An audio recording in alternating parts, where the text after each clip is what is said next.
Whether it's Sun Tzu or David Goggins, they draw a lot of parallels between business and military. And Jocko Willink in the Leadership, Strategy, and Tactics books is not any different.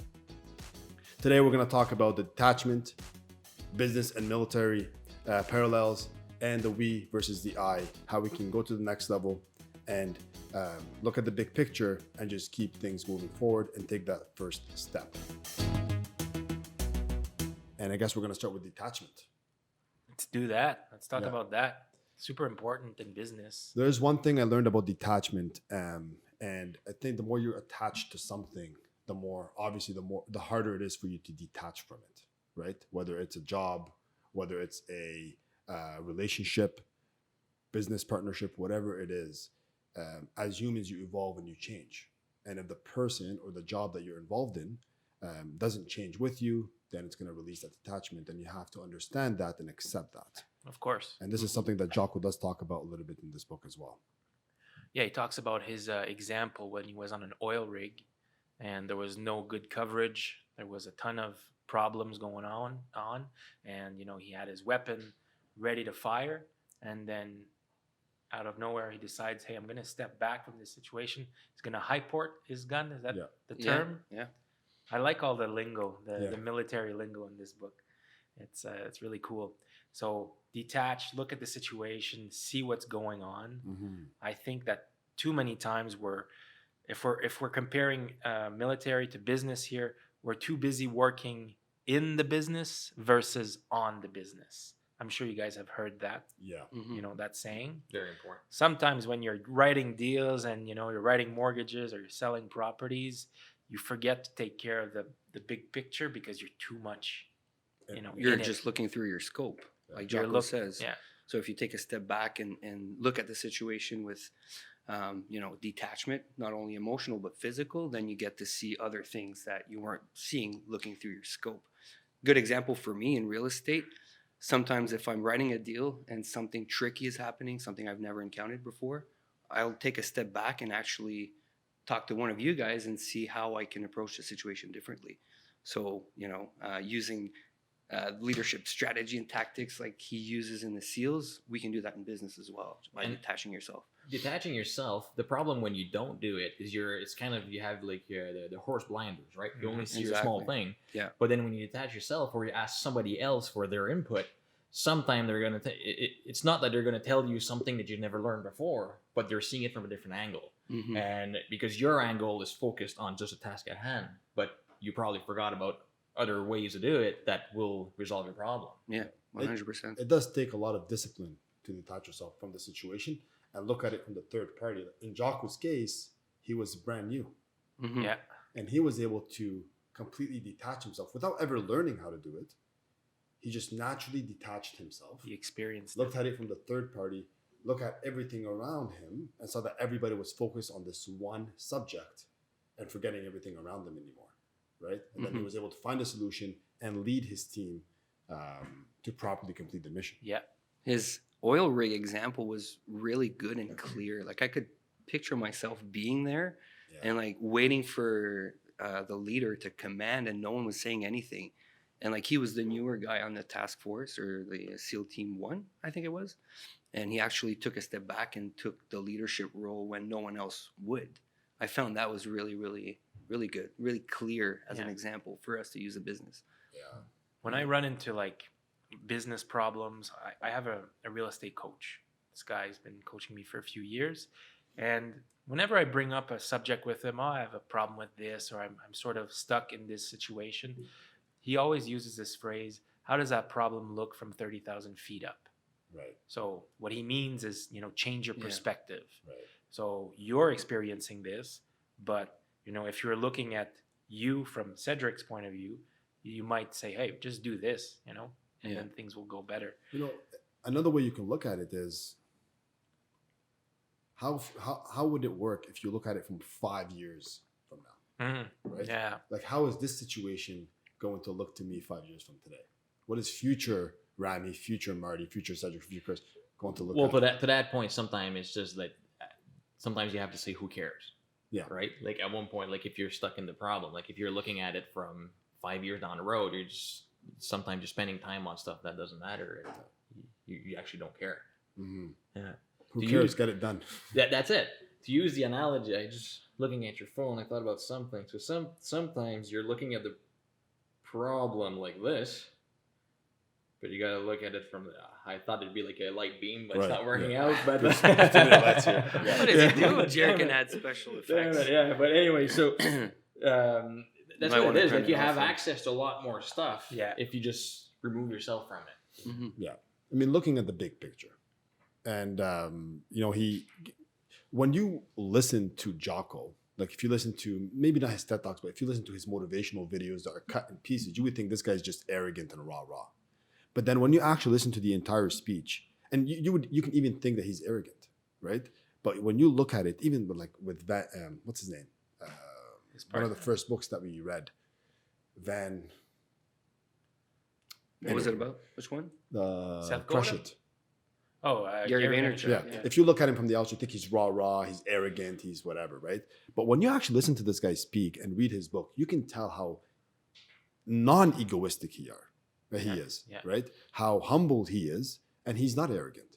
He just looks at things in the bigger picture and how can I move things forward? You know, I'm not sure. I kind of disagree too Yeah. because he does have an example as he was training a team of CEOs, right? And then he was Exactly, having a hard time communicating with the boss, the top dog, Right. until he realized it was an ego problem. I think you're right. The guy is humble, but he may be projecting something else. But like this example for me was like he used as I had too much of an ego, so I couldn't go past that problem. So what I had to do was remove my ego from it. Yeah. And then he said that he complimented the guy, how good he was. And then magically the guy ended up by saying, you know what? Yeah, but you are the hero. You're the wartime hero and Right. all that. You don't need to put that in the book, right? That Yeah. conversation probably didn't even happen anyway, right? Yeah. Like I think he, just the way that he speaks, because I read and did the audiobook at the same time on some points. Yeah. And just sometimes I feel like the way he speaks about it, It's very intense. he talks about being humble in a way that for me makes him look not humble. Maybe it's I get it's it, just yeah. me. Mhm. Well, he ran into that problem when he dealt with that CEO, you know, the tall Yeah. kid. Yeah, that's you the know, one guy I'm was, talking. Yeah. You know, so He's just But the he fact was that ignoring him basically. the fact that he Yeah. recognized that his ego was getting in the way Yeah. is recognizing that you have an ego and fixing it. Remember, Humility. he was younger Yeah. when that Mhm. happened, right? Yeah. Like he's not the same Jocko that he is today. Mhm. everybody grows, right? I want to talk about something else here. Military tactics, military experience, military books. Last week, Hmm. Sun Tzu's Art of War, they come up a lot in business talk. Mm-hmm. Why is military operations so closely tied to business operations? Is it us, you know, imitating military tactics, or are they sort of like the same thing but with no weapons, no violence? What is it about everything in military operation that are so applicable in business and in life? I mean, I don't know. I find that fascinating, to be quite honest. Well, I believe that in business sometimes we're not enough hands-on or attention to detail, and like we're winging a lot of stuff. Let's admit, like sometimes we're going in the morning, what the hell are we going to do today? Let's go to work. We start working hard, but we're winging a bunch of stuff, which might not be ideal. But the military is the opposite. Everything is planned to the letter. Everything is perfectly set up so that everything happens for a reason, and you can't screw up. Like if you screw up, it's just you didn't follow orders, you didn't do something properly, and The stakes are higher. the stakes are higher as well. They're Absolutely. the highest. Absolutely. So like the discipline that's in there, taking that and bringing it into our daily lives can change a lot of stuff. Yeah. Mhm. Getting up in the morning with a purpose makes a big difference. We know as entrepreneurs, we know that we need systems and we need guidelines to follow, but most of the time we act as if we do have these tactics and strategies to follow. But when you compare it to what he's talking about in this book, it makes everything simplified and easy to follow. And I think parallel of not army. What did you call this? Military operations and business. It's more fun to view the parallel between the two than anything else. So I think that's why we resonate with this more than anything else. In the military, things are thrown at you that you don't expect. Yeah. Right? Like every day something is thrown at me, and sometimes I'm just like, what the, like, I don't even know how to deal with this, but then you figure it out. Yeah. So as much as you try to plan and keep the process and strategize and use these tactics that you've been taught, you know, sometimes you just need to wing it. You have no choice but to wing it. And I think that's where there's a lot of similarities between the military and business, because you have to stay disciplined. You have to keep your emotions in check. And as a human being, when, you know, you're expecting the opponent to come this way in the military, but they come a different way, like the oil rig situation, they hit they sort of hit the different circumstances. You can't control the circumstances, but you can control the reaction to those circumstances. And that's where I see a lot of similarities between military and business, is that things are thrown at you. You have to figure it out. But there's a difference between, yes, you're right. When you have a solid foundation and you put creativity on top of that solid foundation, it stands up a lot better than if you're just throwing creativity, at everything, just like going at it, right? There's something magical that happens when you have a process for the things that happen the most often. Or you have something to fall back on when shit hits the fan. You know what, man? Sorry, Chris. I hate the word process. Okay, and I'm gonna take you guys back to like a football analogy. Did I say that word? Which not you. Yeah. You didn't say I it. did. I'm going to say it again. Process. Well, this is what I'm gonna you're gonna hate this. Processes. It haunts me because every time I watch the Dallas Cowboys play and they don't make the halftime adjustments, and then after the game, the coach says we're following a process or whatever it is. It annoys the hell out of me because, man, make those adjustments. So the process works. Having a plan works, but sometimes you can't follow that process. But the process has to be good. Same thing as a plan. If the plan sucks, don't follow the plan, right? Like having a good process in place. Process. You screwed me over now. I don't know. Whatever. Yeah. Process. Yeah. Anyway, Processes. Having a good process in place. It's a lot easier to go through the motions, or to teach it, or to give it to somebody. Like, let's just say tomorrow morning you start working for me. Okay. If I have a process in place with steps to do, it's a lot easier for you than you come in tomorrow and you have no clue what you're doing. I completely understand. And I completely agree. Or what's your definition of process? Maybe I have it wrong. No. I completely agree with what you're saying. But sometimes you need to be open to adjust the process to fit a particular situation. So maybe admitting that the plan was not that good. Exactly. Like this process might work for 99% of the circumstances, but for that 1%, you need to be open to change that process. Of course. Just for that particular situation. It sounds like it fits in the arrogance and humility chapter. Yeah. You know what absolutely. I mean? And Jocko talks about that, how sometimes you do have, obviously it goes back to also detachment. Like to detach yourself from the situation. This does not need my process. This needs a different process now. Mm-hmm. Right? We're going on a tangent. Yes, or I'll give you a military process that they do when they set up a mission. So I listened. I don't remember the name of the guy. We talked about it before. He was actually on Jocko's podcast. That's how I got to hear about the guy. So he was talking about an event that really should happen. It was really, really, really bad. People were dying. It wasn't working out. But the process when they start going into that mission, any mission, the trucks are always parked the same way. There's the same people are doing the support the same way. Everything is done the same way. So when stuff happens, they just fall back. They know where to run and get into that tank or that truck or whatever, and then go back because the process is always done the same way. So when it does happen, when a problem happens, you're able to fall back and say, hey, here it is. Like if I have documents that are due tomorrow or today at 8 tonight, it's 6 p.m. I realize, something happens. I'm eating, having dinner with my wife. I can't take care of it. Call my assistant. And I'm like, Sylvain, go talk to, I need these documents.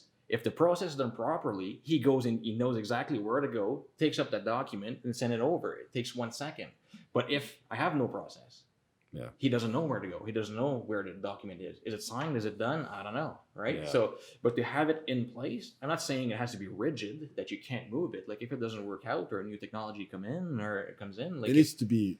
you always change them. Yeah. But to have one in place just for a solid base, I think is critical. I agree for sure. Systems can make greatness duplicable, right? Yeah. So if somebody's killing it and they're really doing a great job, people will study that greatness and they'll try to repeat it. Yeah, people have done that. Yeah. Right? So, I mean, you can talk about hockey moves. Like, was it the Savard that did the first spin? Denis Savard. Yeah. Denis Savard. And then, that became a thing, you know? And then Wayne Gretzky was behind the crease. And like, we started to see more people doing that. Yeah. Nobody hung out behind the crease before he did it. So that's a system, right? But there's creativity on top of that. Yeah. Sidney Crosby can lift the puck and, bang it in from the behind there. Move, yeah. So, you fall back on your systems. MMA fighters, they've got their systems. They know how to block a punch or a kick, but then they have creative stuff in order to throw the opponent off. So, yeah, systems are a good thing, in my opinion. Same here. We also wanted to talk about we versus I. You did mention that. Yeah, I think the example that I have was in construction. Let's say we had a project to attend to, a job to finish, and the boss, whoever that was at the time, would say like, "I'm going to do this. This is what I'm going to do, and this is how I do it, and here's what I did." Meanwhile, the guys that are actually doing it are standing in the back like, "Yo, I'm actually doing this. Like, what are you talking about? That's not how I'm going to do it." Like, the importance of saying we instead of I just reinforces the team aspect. In anything, I use construction as an example because it's the first thing that comes to mind. But like, even like, you talk about football, hockey, whatever, cycling. Well, maybe not cycling because that's like a solo sport. But like, when you say like we won the game or this is what we did wrong, when you assume, responsibility, but also acknowledge the fact that it's not just you in business or war or sports. Just fortifies the team aspect. As a leader, you need to take ownership of everything that goes on in your organization. Yeah. But you also have to give credit. You have to give credit when credit is due. But it's so, like one thing I really like about Jocko's storytelling is that there's nothing really black and white with him. Mm-hmm. He's always saying, humility is good, but don't do too much. The good example in the book is Delta Charlie.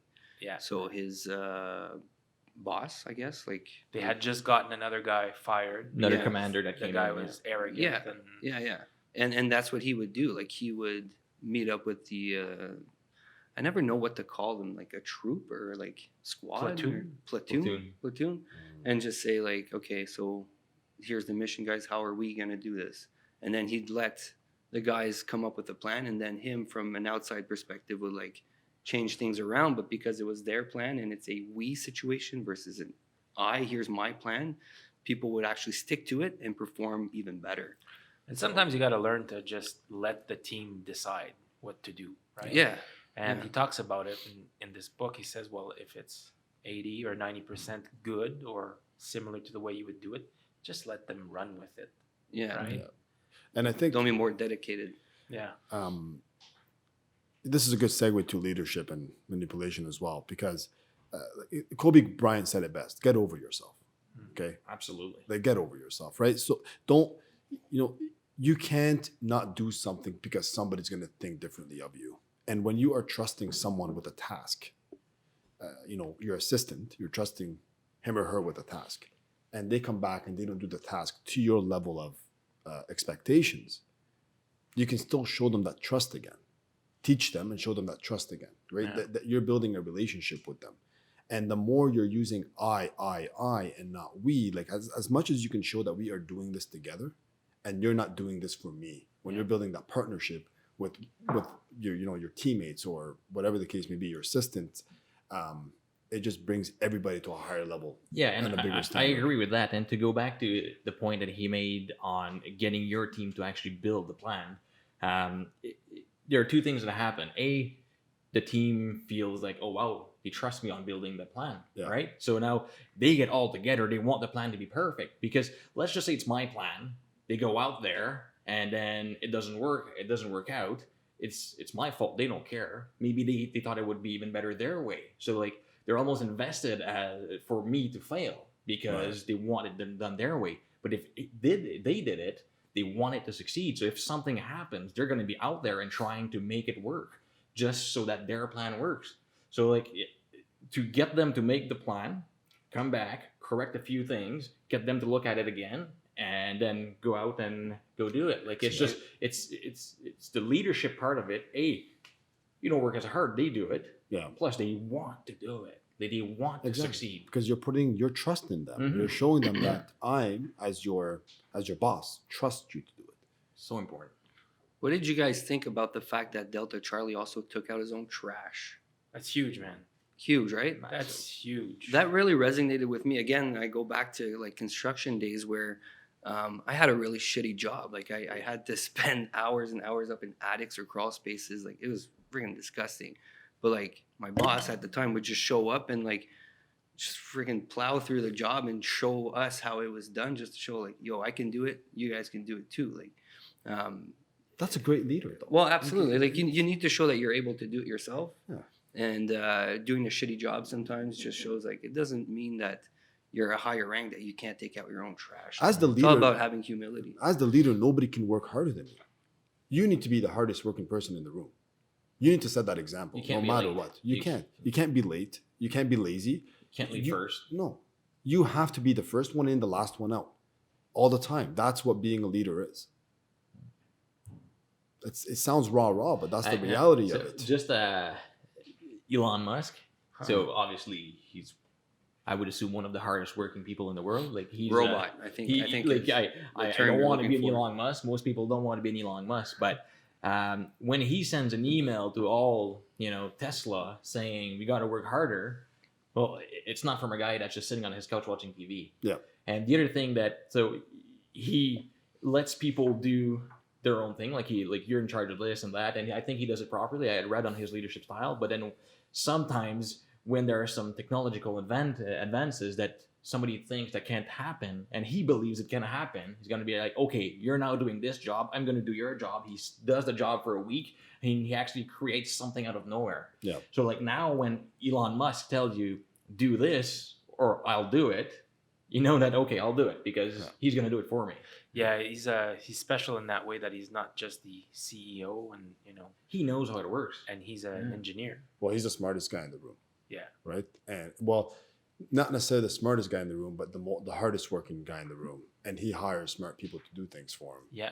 And if that smart person's not going to do it, he'll figure it out himself. Like at his PayPal days, he just lived. He had no apartment, no money, so he just lived in the working environment, and like people would leave, he'd be working coding, and then they'd get in the morning, he's passed out on the floor, he wakes up when people comes in, sits back on his chair and starts coding again. Yeah. Like the guy's a machine. It's Oh, he just- has a bad back. One thing about Probably. one thing about Elon Musk and how I would compare him to Jocko is they just want to move things forward, right? It doesn't matter what somebody did. Yeah. How do we fix it and move things forward? Like put your emotions aside. Let's just move it forward. Yeah. Let's just fix it. That's all that matters. And that's when you're putting your ego aside and just focusing on the big picture. That's one thing I've taken from the first part of this book and watching some of his YouTube videos. He was talking about how he was trusting this one person with a job. They came back, they failed at the job. He gave them another job. Okay. And then they reviewed that job and they fixed it and he helped him move forward with it. Obviously, if that person came back and betrayed him, then it would be a different story. But if that person tried, he failed at it, okay, let's fix it. Here's another job. So I'm still trusting you with this. It's up to you To prove me right. to prove me right. But there's also like, expectations out of it. Like the person, like you should know that the person will do it perfectly the first time. Yeah. Right. Don't give him the first task or first job you give an employee shouldn't be the one of saving your company, right? Right. So, like, do something, build the trust with stuff that are not as important, and then slowly but surely you bring it up. And then when you're in real trouble, you have somebody that you can trust. If you don't do that and you just bring a new person in every time, it's not gonna work. What do you think, Chris? I'm just taking it all in, man. I think this book is it's a good read, but I'm getting a lot more out of it just by this conversation. Yeah. I'm really liking it so far. Yeah. Like, make your bed as well, because it's simple the way it's written. I like how Jocko tells the stories too, and they're written. It's very simple, easy to understand, and easy to very applicable to our jobs. Of course. Yeah. Absolutely. Yeah. Okay, so next week we are finishing this book. Yes, Yes. sir. I am out of the country next week. Oh, geez. What's going on next week? I'm going to be in Dominican. Oh, geez. Sounds horrible. So, Jim, is there a way I can actually call in or no? We Skype? It's not worth it?